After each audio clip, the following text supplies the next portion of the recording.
Isang military welcome ang sasalubong sa mga nagagandahang dilag ng Miss Universe 2016 sa Baguio City ngayong umaga. Ang ilan sa mga kadete ng Philippine Military Academy excited na sa kanilang gagawing pag-escort sa mga beauty queens ng iba't ibang bansa. Narito ang hataw na balita.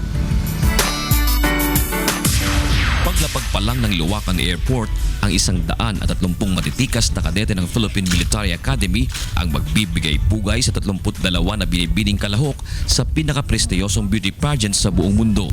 Siguro dito lang nila may experience to involvement ng cadets. Magdo-draw sword yung ating mga kadete and doon sila dadaan sa ilalim nung swords na naka-form into art. Traditionally ginagawa yan pag may mga kinakasal. Kada kandidata ay may escort na isang kadete. Kaya naman ngayon pa lang ay feeling proud na sila at excited na sa arrival ng mga beauty ambassador. Papantayan naman ni Cadet Second Class Jezreel Dan Panelo ng Quezon City ang talino ng mga Miss U candidate sa question and answer.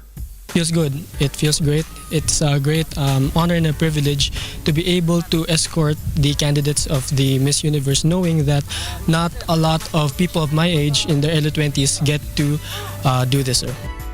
Ang Tubong Lipas City, Batangas naman na si Cadet Second Class Razil John Cueto ay nagbabakasakali na mapapansin siya ng kanyang escortan dahil sa kanyang malalim na dimple at cleft chin at umaasang balang araw.